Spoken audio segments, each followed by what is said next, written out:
I thought graduation day would be the one moment in my life that no one could take from me. I was wrong. My mom made sure of that. That morning, while other girls were steaming their dresses and taking photos with proud parents, I was standing in my childhood bedroom, staring at my reflection, already feeling like something was off. My cap and gown hung neatly on the door, but my chest felt tight. Not from nerves, from instinct. The kind that whispers, "Be careful," when you don't yet know why. This was supposed to be my milestone. 4 years of late nights, 2 part-time jobs, endless family conflict I never talked about. And yet, before I even left the house, my graduation day already felt fragile. My mom stood in the hallway, arms crossed, watching me get ready like a supervisor instead of a parent. She smiled, but it didn't reach her eyes. It was the same smile she used when she wanted control without appearing cruel. I'd seen it my whole life. I just didn't expect it to follow me all the way to the most important day I'd ever worked for.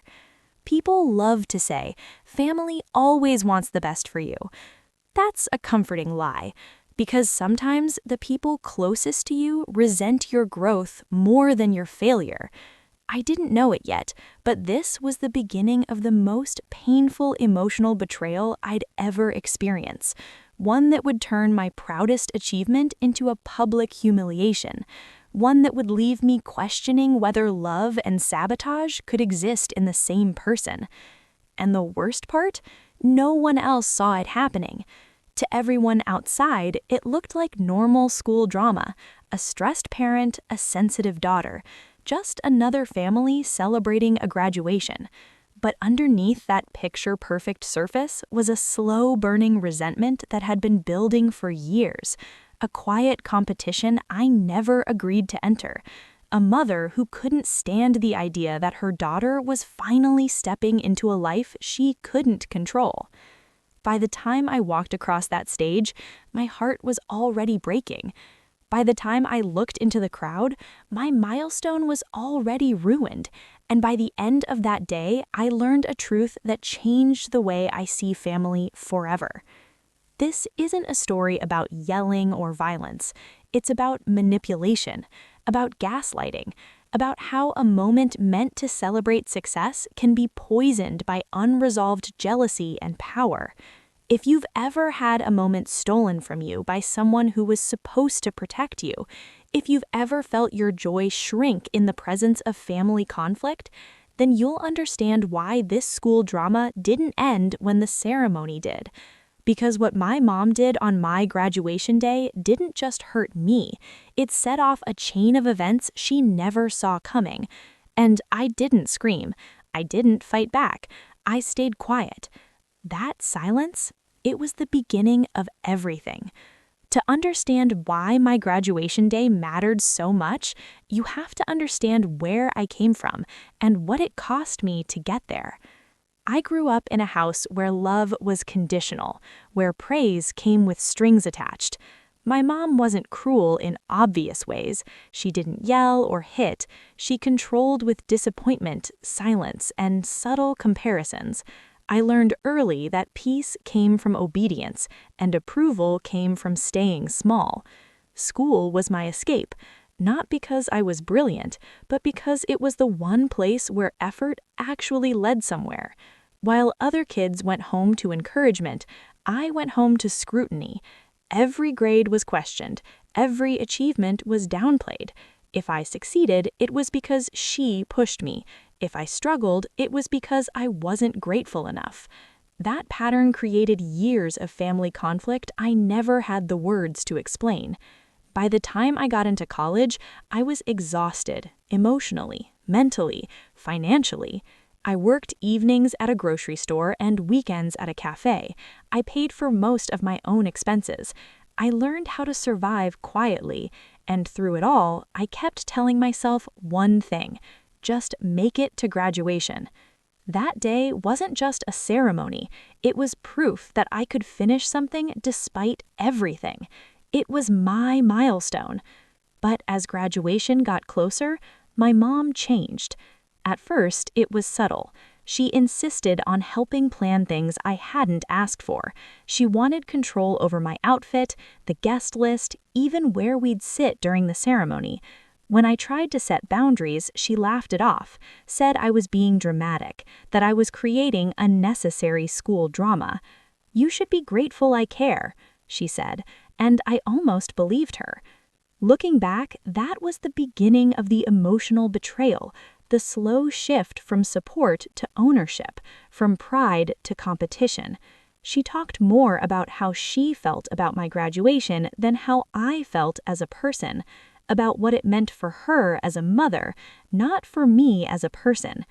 I noticed how she reacted when relatives congratulated me, how she redirected conversations back to her sacrifices, how she corrected small details about my journey, reshaping the story so she stayed in the center. It made my stomach twist, but I stayed quiet. Silence had always been safer. Deep down, I sensed something was wrong, but I didn't want to believe my own mother could ruin my graduation day. I told myself it was stress, that every family has conflict, that this was normal. What I didn't realize was that unresolved resentment doesn't disappear on important days. It waits for them, it sharpens itself, and when the spotlight finally turns away from the person who needs control, it finds a way to take it back. By the night before graduation, my excitement was tangled with dread. I lay in bed staring at the ceiling, replaying small moments I couldn't explain. Her tone, her comments, the way she kept saying, "Tomorrow is a big day for us." I didn't know how true that would become, or how quickly us would turn into me versus her. And graduation morning hadn't even begun yet. Graduation morning arrived, wrapped in forced cheer. My mom was unusually calm, too calm. She moved through the house like everything was perfectly under control, humming while she made coffee, reminding me again that we were running on her schedule. Every time I checked the clock, she had an explanation ready.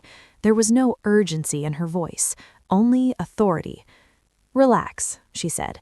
"You don't want to ruin your own milestone by being anxious." That word stuck with me. Your, not our. As we drove to the venue, she talked the entire time about traffic, about how stressful parking would be, about how hard it was being the parent of a graduate. I stared out the window, watching families pass by with balloons and flowers, trying to hold on to the excitement I'd waited years to feel, but it kept slipping. At the parking lot, the first crack appeared. She insisted we park far away to save money, even though we were already running late. When I pointed out the time, she sighed loudly, as if I were the inconvenience. That familiar guilt crept in, the same one that had shaped most of my childhood. Inside the building, everything felt rushed and wrong. She stopped to talk to people I didn't know. She answered her phone twice. Each pause tightened the knot in my chest. This wasn't carelessness. It felt intentional. I finally said, "Mom, I need to check in." Her expression changed instantly. The smile vanished. "Why are you snapping at me?" she asked, loud enough for others to hear. I froze. That was her favorite move, turning my urgency into aggression, turning my needs into disrespect. Around us, heads turned. I swallowed my words, embarrassed, already questioning myself. That was the moment I realized this wasn't just stress. This was manipulation. By the time we found our seats, I was shaking, not visibly, internally. My hands felt cold. My heartbeat was off. When I tried to focus on the ceremony instructions, my mom leaned in and whispered comments under her breath. Complaints, corrections, warnings about how I should behave when my name was called. It felt less like support and more like surveillance. I scanned the crowd for familiar faces, friends, classmates. Their parents leaned toward them with pride, phones ready, smiles wide. I wondered what it would feel like to be celebrated instead of managed. Then came the announcement that graduates should line up backstage. I stood up, heart pounding, ready to finally separate from her and step into my own moment. She grabbed my arm. "Wait," she said sharply. "You're not listening." I looked at her, confused. She began correcting my name pronunciation, again, even though we'd already confirmed it weeks ago, even though I'd practiced it myself. Her voice was clipped, impatient, like I was a problem she needed to fix. People were watching, staff were waiting. I felt small, trapped, like a child again. And as I finally pulled away to join my class, one thought echoed in my head. Something is very wrong. I just didn't know yet how public this emotional betrayal was about to become. Backstage was loud, chairs scraping, nervous laughter, graduates adjusting caps and gowns, everyone buzzing with adrenaline and relief. I felt none of it. My body was there, but my mind was still with my mom's grip on my arm, the way her fingers tightened just enough to remind me who she thought was in control. I kept replaying her voice, her corrections, her need to manage every second of my existence, even now. I told myself to breathe, just get through this. Walk, smile, sit down. That's when the coordinator called my name. Except it wasn't my name. It was wrong. Not a small mistake, completely wrong. The last name mispronounced so badly it sounded like someone else. A ripple of confusion passed through the line. A few people glanced at me. One girl whispered, "Is that you?" My stomach dropped. I raised my hand, quietly trying to fix it. The coordinator frowned at the paper, shook her head, and said, "This is what we were given." That's when I understood.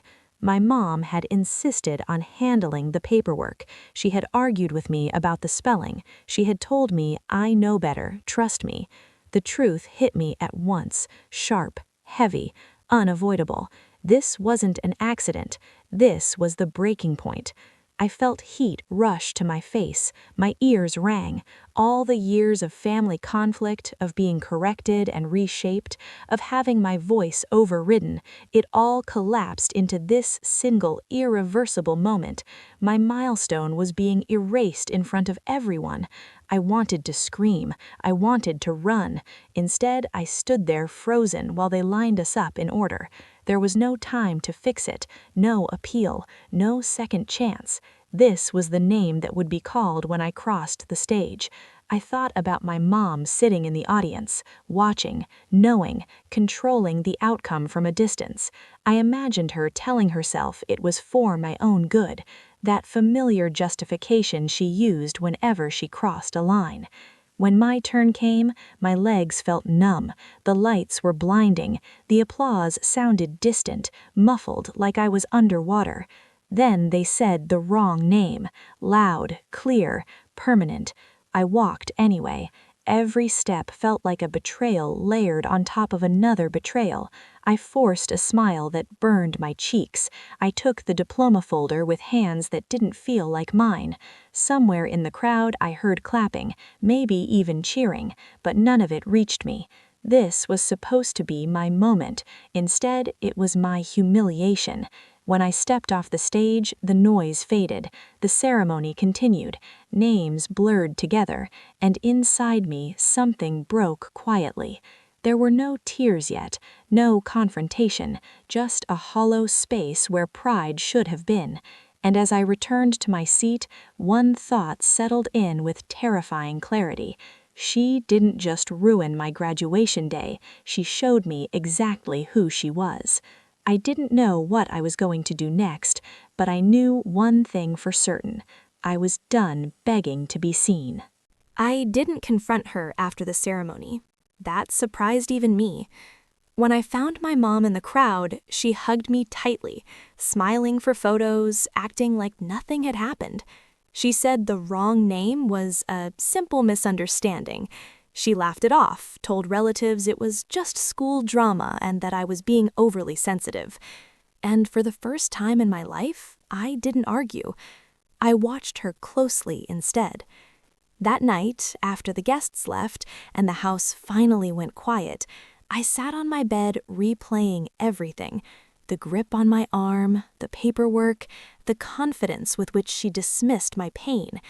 this wasn't a single mistake. It was a pattern, one rooted in control, competition, and emotional betrayal. My milestone wasn't just ruined, it was used. So I made a decision. I would stop explaining myself to someone who benefited from misunderstanding me. The silent revenge didn't start with anger. It started with clarity. I began pulling back in ways that were invisible but irreversible. I stopped sharing plans, stopped asking for approval, stopped correcting the narrative when she took credit for my achievements. Letting her talk became a strategy, not a surrender. She didn't notice at first. I updated my official records myself, corrected my name everywhere that mattered, diploma reissued, transcripts fixed, LinkedIn updated. Each step reclaimed a piece of my identity she'd tried to overwrite, quietly, legally, permanently. Then I moved forward with my life without announcing it.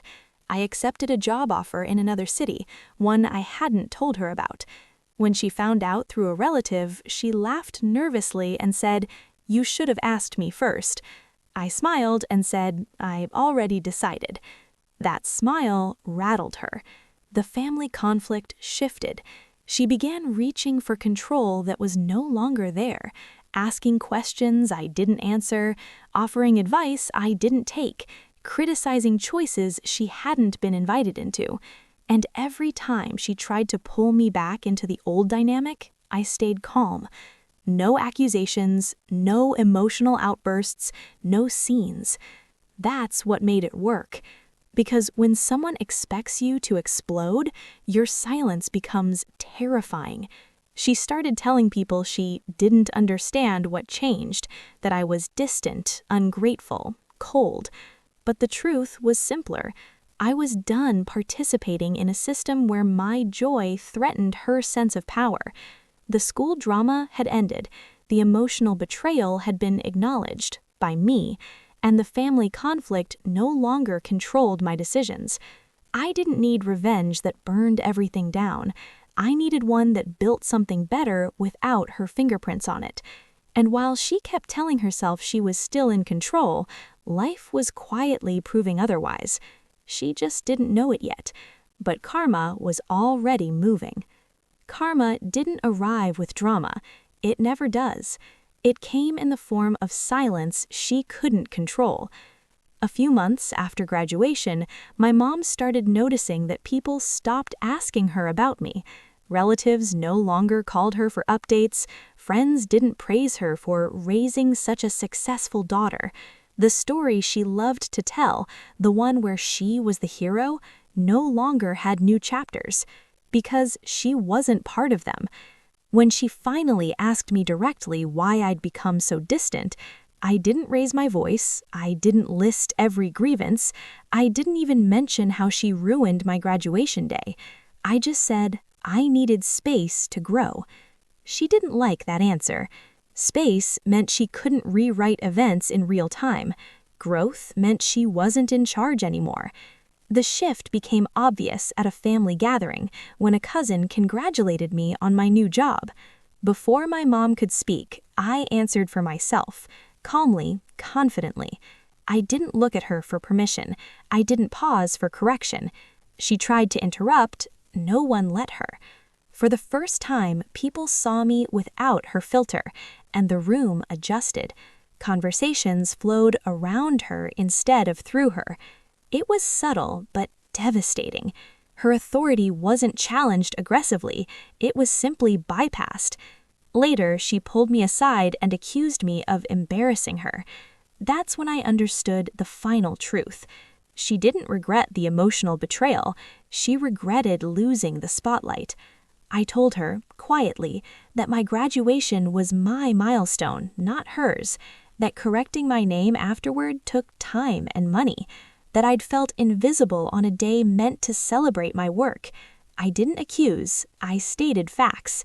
She stared at me like I'd spoken a foreign language. In her version of events, intentions mattered more than impact. Control was disguised as care, and any boundary felt like rejection. But this time, there was no argument, because she had already lost what she valued most, control over the narrative. The karma wasn't punishment, it was consequence. She had built her identity around being indispensable, and now she wasn't. I no longer needed her approval to feel valid. I no longer needed her presence to feel supported. And that absence, the absence she created herself, echoed louder than any confrontation ever could. When I left that gathering, I felt lighter, not victorious, free. My graduation day had been a public loss, but this moment, this was quiet justice, and it didn't hurt anyone except the person who refused to let go. For the first time, the imbalance was gone, and I could finally breathe. I used to think healing meant forgetting, erasing the hurt, pretending it didn't matter. But the truth is, healing came when I finally allowed myself to name what happened without minimizing it. My graduation day was supposed to mark the end of one chapter and the beginning of another. Instead, it exposed the reality I'd spent years avoiding. The emotional betrayal wasn't sudden. It had been quietly shaping my life long before that stage, long before the wrong name was called. I stopped asking myself why she did it. That question kept me stuck. What mattered was what I did next. I learned that family conflict doesn't always look like shouting or cruelty. Sometimes it looks like control disguised as concern, like someone needing your milestone to reflect their worth instead of yours. Recognizing that didn't make me angry, it made me careful. I rebuilt my sense of self piece by piece, through work that challenged me, through friendships that didn't require shrinking, through moments where my success was celebrated, not claimed. And slowly, the school drama that once defined my fear lost its power. I no longer flinched when my phone rang. I no longer rehearsed conversations in my head. I no longer felt guilty for choosing myself.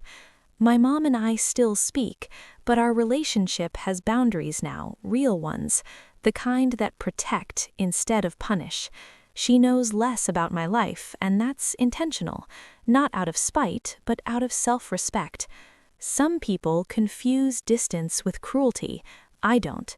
Distance is sometimes the kindest thing you can give yourself. I don't see my graduation day only as something that was ruined anymore. I see it as the moment the illusion cracked, the moment I stopped waiting for permission to own my story, the moment I realized that my worth doesn't depend on anyone else saying my name correctly. Because here's the lesson no one teaches you. Not every betrayal comes from an enemy. Some come from the people who raised you, and surviving that doesn't make you broken, it makes you aware. I didn't become cold, I became clear. Clear about what I deserve, clear about what I'll never tolerate again, clear about the fact that my life belongs to me.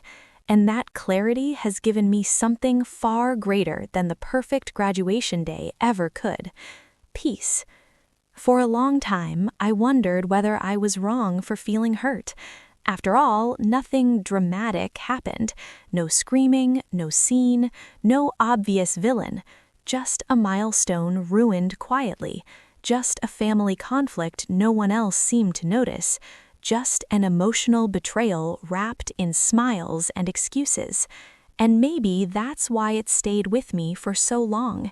Because when pain doesn't look extreme, we're taught to doubt it, to downplay it, to tell ourselves it wasn't that bad. But standing on that stage, hearing the wrong name called, I knew something important had been taken from me, something that couldn't be replayed or fixed. And yet, life went on. I built a future anyway. I learned how to protect my peace. I learned that not every relationship deserves full access to your milestones. Today, when I look back, I don't feel rage. I feel understanding. Not the kind that excuses harm, but the kind that frees you from carrying it. I understand that some people need control more than connection.